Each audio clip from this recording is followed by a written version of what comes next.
Good morning, and thank you for joining us for Inside Cottonwood. Today, I'm your host, Richard Faust, Community Services General Manager for the City of Cottonwood. We're going to be taking a look today as we move forward here, and especially this time of the year, we have so many things going on and a lot of events, and especially as we move forward from May all the way through July, there's a lot of things that happen in May, and then it seems as if we slow things down because it gets really hot until July 4th. But we've got some really interesting things as we look forward here to June, and that is Tilted Earth. And with us today, we have Eric Glomsky, and Eric is the founder and director of winemaking, and we'll ask him here in just a minute exactly what that is. I know, everybody says I'm kind of chief cook and bottle washer, and that kind of takes in everything, and you're probably very similar, but I think you do a lot more than what I do.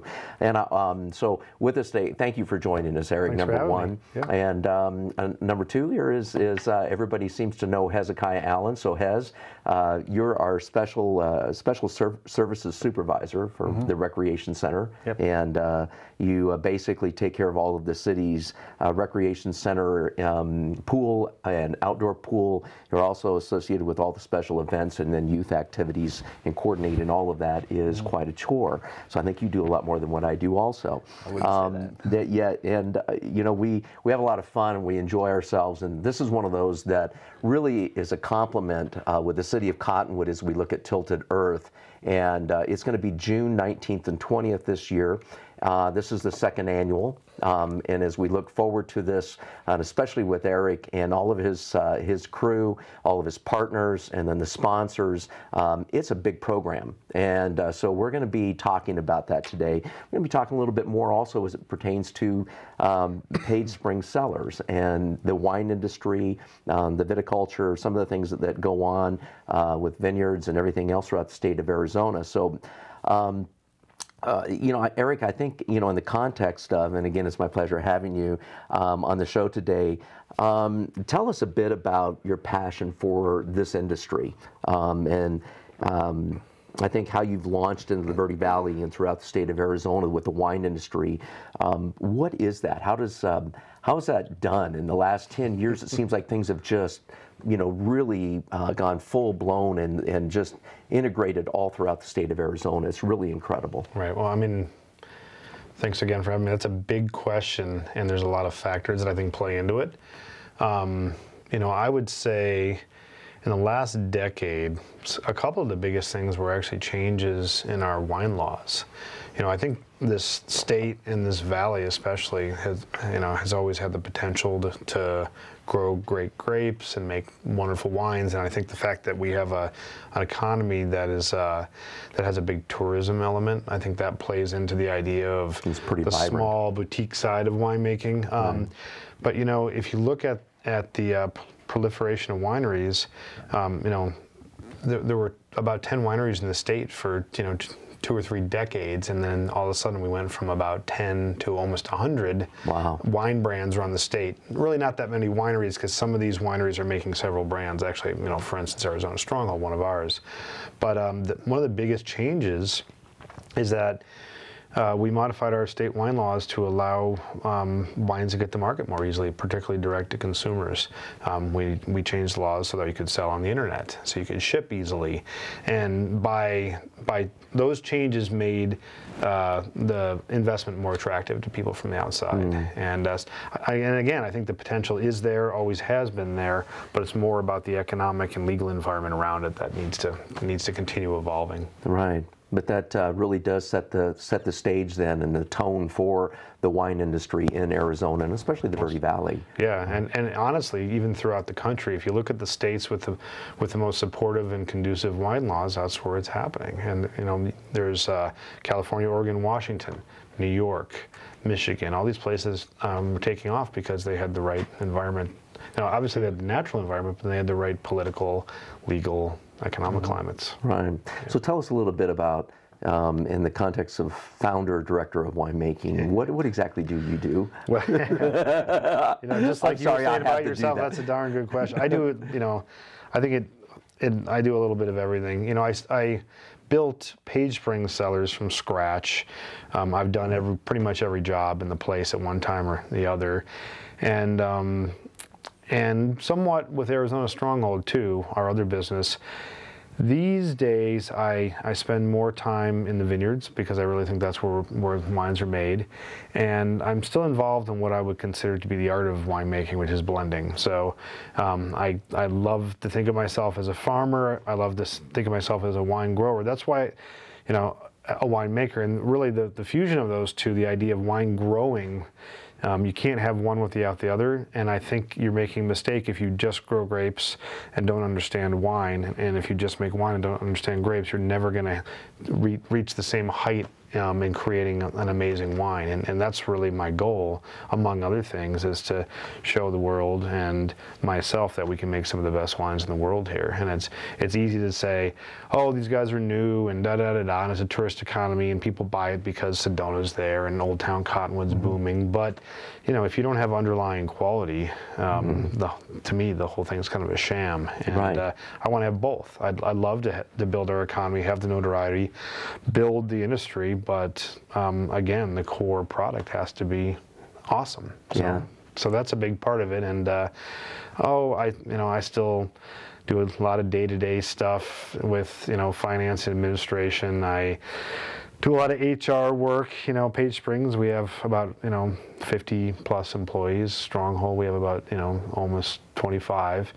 And, you know, so we're a reasonably sized employer in this valley. And whenever you have that many employees, you spend a lot of time, you know, getting people to work together and have common goals. And, you know, you want each of these people to continue to evolve and learn new things. So, you know, sometimes I fix forklifts, you know, I mean, I do all kinds of stuff. You're a jack of all trades. Yes, I know. I think it's really special, though, as a compliment to you, and that is that, you know, the aspect of winemaking, everybody just kind of thinks, okay, well, it's just, you know, here's the grapes, here's the person then that does this and whatever. But you do kind of all of it, which is really special and it's kind of unique. And, you know, I compliment you on that. And, you know, it's really interesting to watch you as well and how the business has grown here, and especially Page Springs Cellars. And going out there myself has I mean, it's a beautiful location. It's just incredible. And, you know, I think the folks around, if you haven't been there, you need to go out and take a look. If you're not even a wine connoisseur, if you're not even a wine drinker or whatever, just go out because it's really pretty. It's a beautiful area, and it's someplace to actually visit. And there's all kinds of things going on. It's you can go right on to, you know, Page Springs Cellars. You can, you know, Google it, and it'll go right up. And you'll find out everything that's going on there throughout the day, the hours of operation, the tours, everything that's going on with the wine tasting.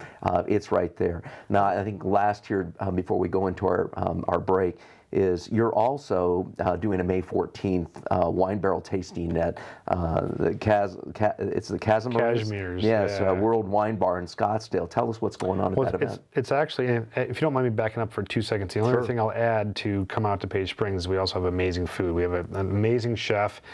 We cure our own meats. We grow a lot of our own vegetables. We have amazing pizzas. But down to the valley now, so that event, that's actually day 2 of a 2-day event.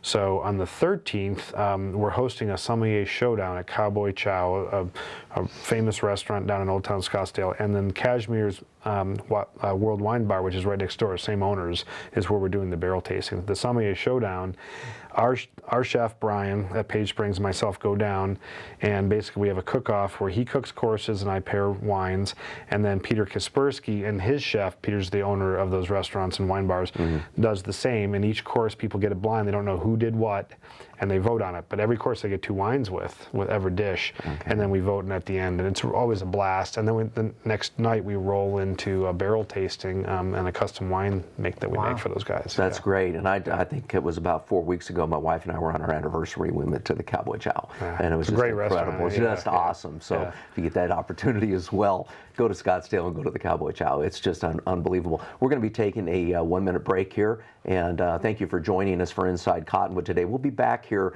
in just a moment here for our second segment. We'll be getting a little bit more of Tilted Earth and Eric Lomsky and as well as Hez. And thank you again for joining us. I know I might not be the one you take my love.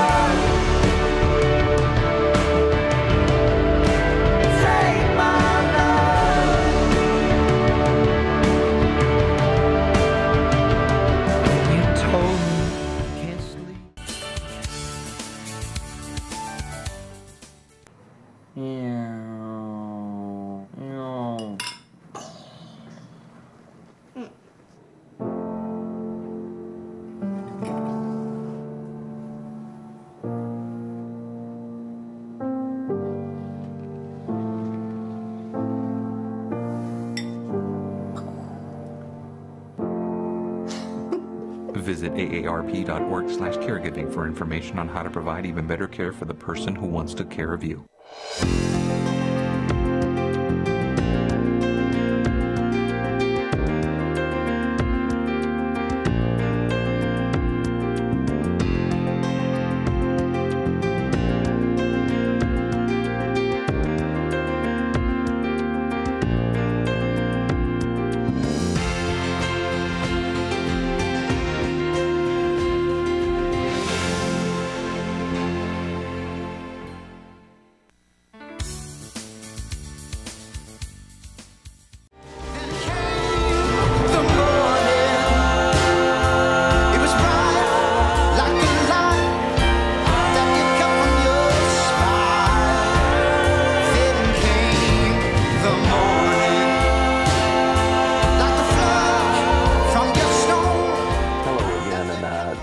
To Inside Cottonwood. I'm Richard Faust, your host today.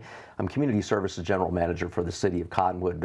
We're fortunate to have Eric Glomsky here with Page Spring Cellars, and as the founder, and he's the owner of the cellars and everything associated with it. We're finding out a lot about what makes it all tick, and it's really rather interesting. So we're having an enjoyable time here. We're going to be talking about Tilted Earth in this second segment, and so we're going to kind of get a little bit more information here. Eric, as we're moving forward here and talking about this dynamic program that's coming up here on June 19th and 20th, Tilted Earth, the name and the concept, where did it originate?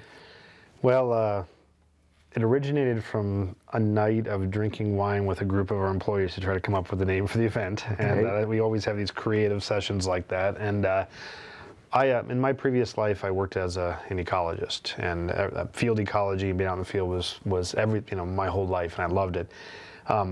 And a lot of people think that we have seasons because when the Earth orbits the sun, at one point it's farther away, another point it's closer. But that's actually not what it is. It's the Earth tilted slightly on its axis. Yes. Okay, and it's just like if you shine a flashlight straight at the wall and concentrate the beam, that's summer.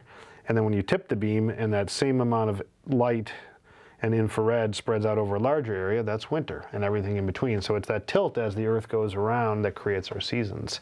And so we thought, wineries are ultimately agricultural entities. Exactly. And we're farmers, and maybe with kind of a veneer of this kind of high life, and so we thought, really the first year of Tilted Earth was our 10th anniversary celebration. Okay. For Page Spring Cellars.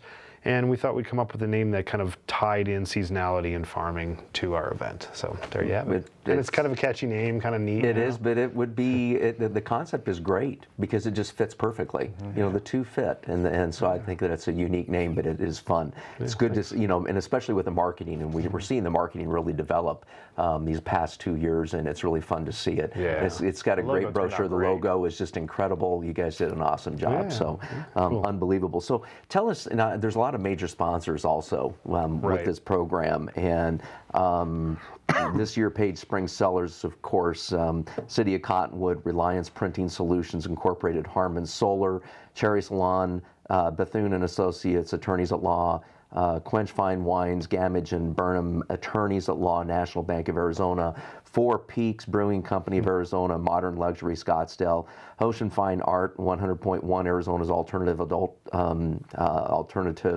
radio station, Southern Wine and Spirits of Arizona, Larry Green, and Southwest Wine Center. Wow, that's incredible as a list. Yeah, we've done all right. Yeah, man, that's great. I mean, and the more that you have, and we know that, is that it makes a very special event program. Right. Do you have anything to add to that? Because, there's a huge group of them.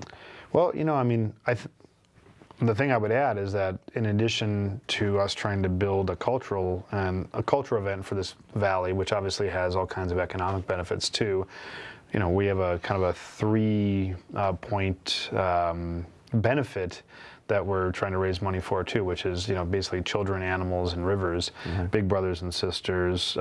You have, Verde Valley Humane Society and Prescott Creeks Preservation Association. So while I don't think people exclusively sponsor because of that, I think that's part of it.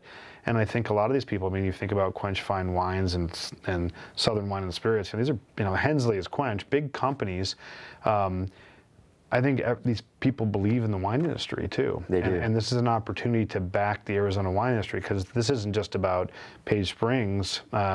This is about all the northern Arizona wine industry and really all of Arizona. We've actually limited it to just 17 wineries because we want everybody to be able to do really well there. And as the event grows, we'll start spreading it out farther and farther into the state. So I think it's an easy sell, honestly. And I'm really excited. Middle of summer here, usually, That's right. it's dead, and this is an opportunity for us to have something going on for people here too. It is, and Riverfront Park is a great venue area. Awesome. It's beautiful down through there. It's in the Greenway corridor.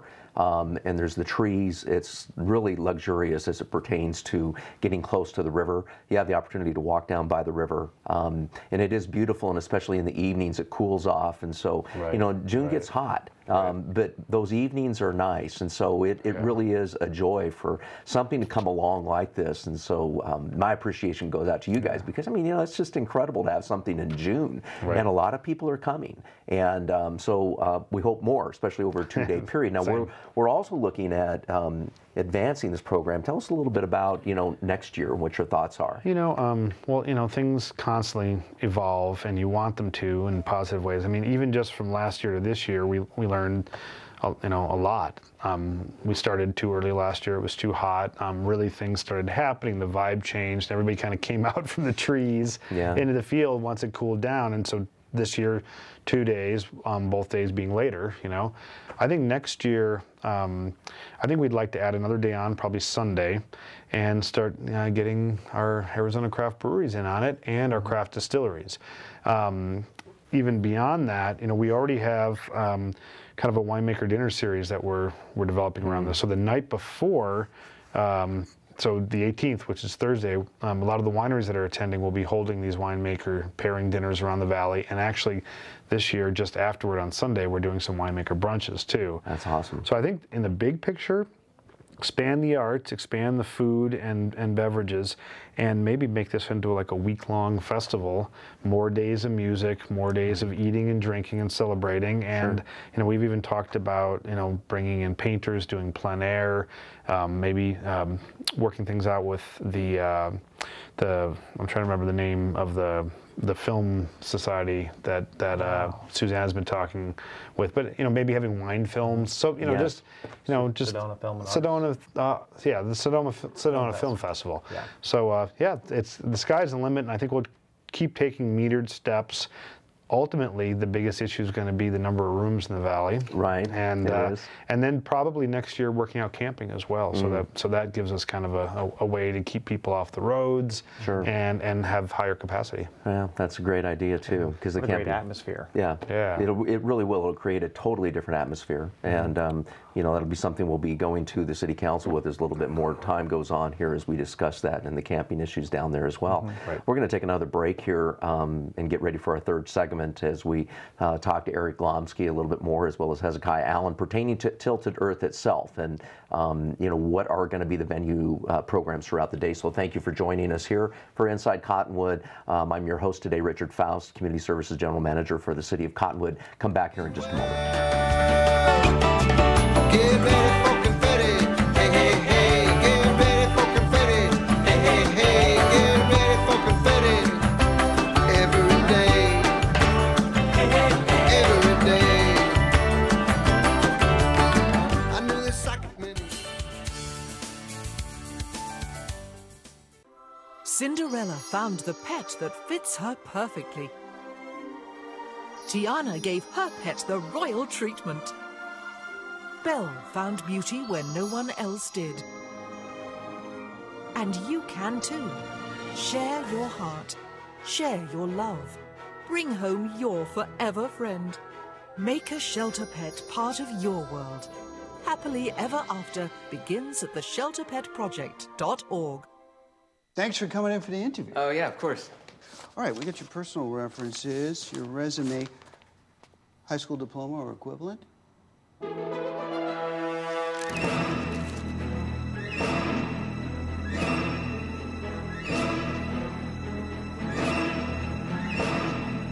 Skip the drama. Get your diploma. Yes, it's right there. Great. Take that first step towards a better future. Find free adult education classes at finishyourdiploma.org.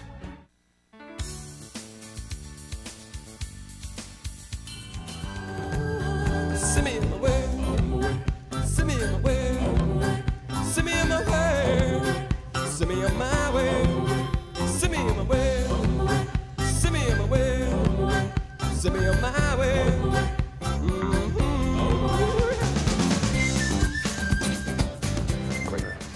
Hello, I'm Richard Faust, Community Services General Manager for the City of Cottonwood. Welcome back for our third segment of Inside Cottonwood. Excuse me as I go through a little bit of allergy problems here in my throat. Yeah, it's all of us. Yeah, I think it's kind of all of us around the table right now. It's that time of the year. It is blossoming out there, and it's nice and green. It's beautiful here in the valley, and especially the Valley of the Sun here at the Verde River and the Verde Valley. With us is Eric Glomsky. Eric, thanks again for being with us here. And we're going to be kicking in this last segment here, especially as it pertains to, Tilted Earth and the day's programs. Can you kind of go over a little bit as an attendee, if I'm going to be attending this, what can I hope to see during the event, or what can I expect? Okay, in the big picture, 2 days of music, and music, wine, and food, and children's events. So if you're rolling on Friday, this is a great setup for both individual adults or families, because we have some amazing, everything from climbing walls to archaeological digs for kids, bounce rooms, all the classic stuff. We'll have underneath the Cottonwood canopy, we'll have 17 Arizona wineries. We have 6 gourmet food trucks coming up from the valley.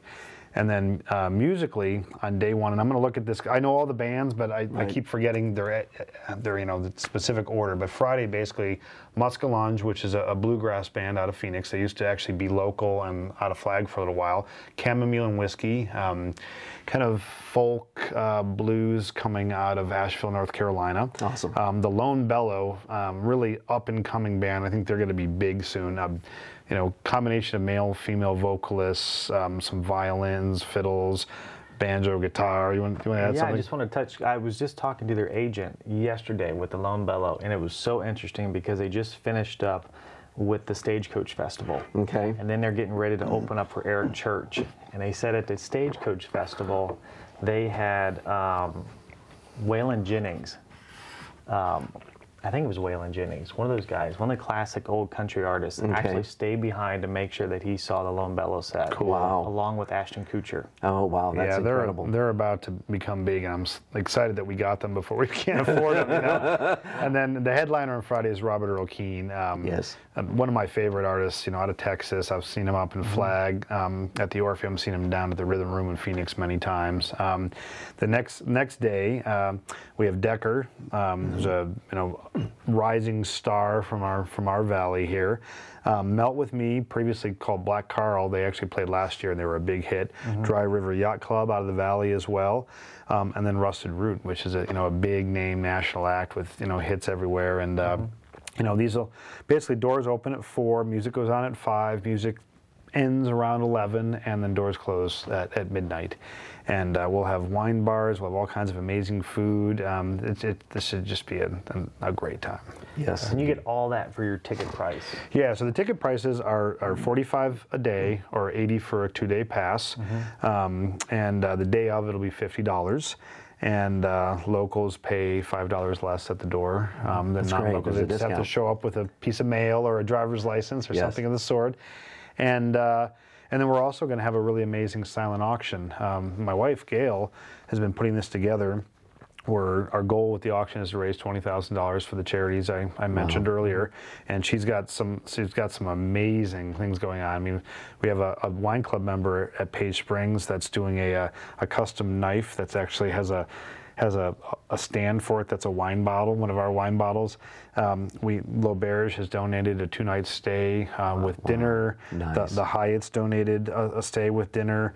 That brewery, our local brewery, is donating be a brewer for a day, go over there and brew with them. Oh, wow. We've got a case of mixed champagne from Action Wine, another distributor. you know, the list goes on and on and on. We have Diamondbacks tickets, you know, so it's going to be pretty phenomenal, and people ought to get. Last year, and I can't forget this, we have multiple winemaker dinners. Corey Turnbull and I are going to co-host a winemaker dinner for an intimate group of 12 that people can bid on. Arizona Culinary Institute's going to donate a dinner that we're going to do in our vineyard, kind of a pop-up kind of thing. So lots of cool stuff. Man, a lot to look forward to. Yeah. I don't think they would want me at that brewery.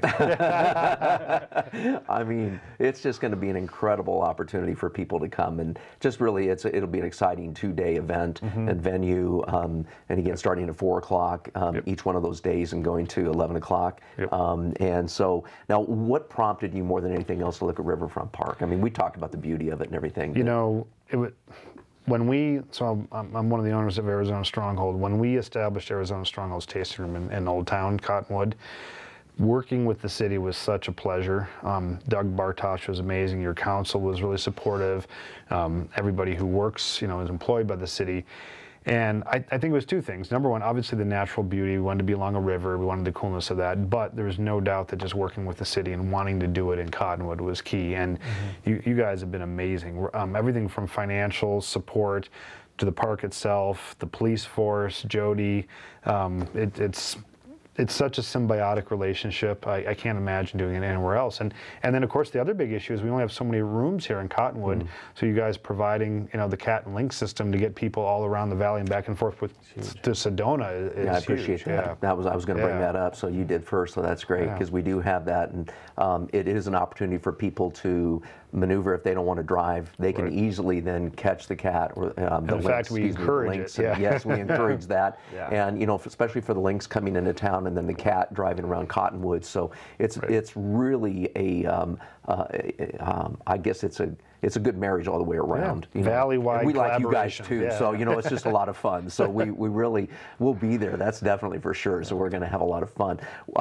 You know, I think that you know, as we look at events, and especially in the summertime, you know, we can't thank you enough, because in reality, like you said, there's nothing that goes on in June. Right. We don't have anything. We do have our camp programs and things of that nature at Parks and Rec, and at the Rec Center, library has some programs, but this is an outdoor venue, and it really is designed to bring people into Cottonwood as well as locals. But we're going to see a real, I think this is going to take off more and more as we see things transpire and happen. But join us on June 19th and 20th with Eric Glomsky, as well as all of the wineries and people throughout the day. It's going to be an incredible opportunity for people to just relax and kick back, enjoy, you know, just the sounds and the music and the wine and the food all together. And again, those are the major goals, is just enjoyment as we look at, yeah, I guess it's the Tilted Earth time frame. So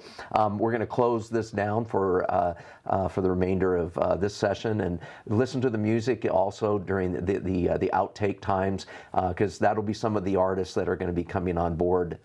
So you'll enjoy that as well. But thank you for joining us for Inside Cottonwood. Once again, I'm your host, Richard Faust, Community Services General Manager for the City of Cottonwood.